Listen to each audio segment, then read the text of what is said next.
বন্ধুরা কলকাতা ইভি ইলেকট্রনিক্সে স্বাগতম। তোমরা দেখতে পারো এসডি কমের ডুকলারের দুটো চার্জার আছে আমার কাছে, দুটো একটা পার্টির চার্জার আছে। তো চার্জারটা কি বলবো, আর কিছু বলার নাই। আমার চার্জারটা আমি খুললাম, নাট পর্যন্ত বেশি নাই, পিসিবিটা নাটও লাগাইনি। চার্জারের কোনো মিস্ত্রিকে দেওয়া হয়েছিল, কাস্টমার মানে দিয়েছিল কোনো মিস্ত্রিকে। চার্জারের কন্ডিশন দেখাবো কী করেছে। অবশ্য 6 মাস থেকে চার্জারটা ফেলেও রেখেছে, করতে পারলো না লাস্টকালে চার্জারটা মা ভয় নাক করলো। দেখে একটা টাকার চার্জার থেকে শুরু করবো। দেখতে পারো কন্ডিশন। সিপিইউ আইসি দেখো, দেখা যাচ্ছে সিপিইউ আইসির অবস্থা কী করেছে। এখান থেকে ধরো, এখান থেকে দেখো, মানে পারবে না তাও চার্জার নিয়ে নেবে। এখানে দেখো, পিছনে দেখো, বাপরে খারাপ জিনিস, মানে ভালো জিনিস বার করে খারাপ জিনিস ভর দিল। পিএফসি সেকশনের মসফেট খারাপ, ভালো ছিল, খারাপ ভর দিল। এমটি খুলেছে, এই কন্ট্রোল কার্ড খুলেছে, কি বলবো আর ওদেরকে। দেখো তো কী করেছে ওরা, চার্জার ট্র্যাক শুদ্ধা কেটেছে। এগুলা 4 ইয়ার 6 ইয়ার পিসিবি হয় দাদারা, যাদেরকে এরা এরকম কাজ করছে যারাও, এটা 4 ইয়ার 6 ইয়ার পিসিবি হয়। এরকম করিও না, কাস্টমারের খুব দামি জিনিস, এটা দামি চার্জার, ওর গাড়ি বসে যাবে, সংসার বসে যাবে, ঠিক আছে না? তোমরা এরকম করো না। একটা চার্জার। আর দ্বিতীয় নম্বর চার্জারটা দেখো, দ্বিতীয় নম্বরের চার্জারে ওই কন্ডিশনে। এখানে দেখো, এই চার্জারের প্রবলেম ছিল তোমার, লাইট অন হচ্ছিল, সব চলছিল, কিন্তু চার্জ উঠাচ্ছিল না। এখানে দেখো মসফেট উখড়ে নিয়েছে, দেখো দেখতে পাচ্ছ মসফেট উখড়ে নিয়েছে।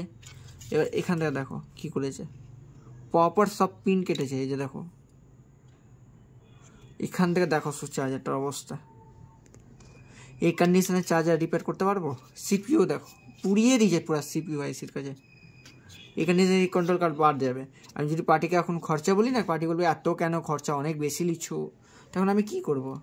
এই কন্ডিশনে আমি যে চার্জার রিপেয়ার করবো, তা আমারও তো 2 পয়সা বাঁচার কথা। আমি তো বিনা পয়সাতে কাজ করবো না, ঠিক আছে না?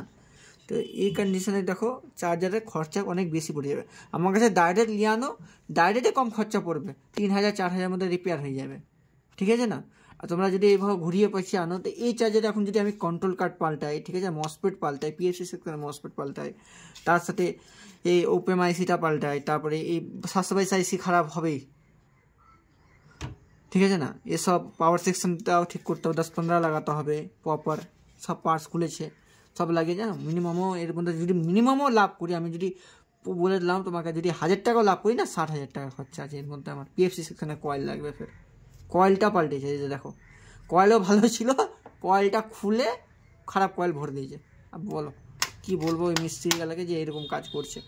তোমরা যতটা পারবা, কাস্টমার সম্বন্ধে বলছি, যতটা পারবে তোমরা ডাইরেক্ট আমার কাছে নিয়ে এনে আধা ঘন্টা 1 ঘন্টা আমার কাছে বসে কাজ করে নিয়ে যাও, ঠিক আছে না? আমি বাস এটাই মেসেজ দেওয়ার জন্য এই ভিডিওটা ছাড়া আমার, ঠিক আছে না? যতটা পারবে তোমরা এসে করে নিয়ে যাও। আমি সবসময় বলি কাস্টমারকে, ভরসা হচ্ছে না, আমার কাছে আসো, করিয়ে বসে থেকে করিয়ে নিয়ে যাও, ব্যাস। আর কিছু বলবো না। এই কন্ডিশন দেখে নাও, তোমাদের চার্জারও এই কন্ডিশন যেন না আসে। একবারে বারবার বলছি, যে কোনো মিস্ত্রিকে হাত জড়ছি, কোনো মিস্ত্রিকে দিও না, তো দিও না, ব্যাস। এটাই লাস্ট কথা। এর মধ্যে দিয়ে এন্ড করবো ভিডিও।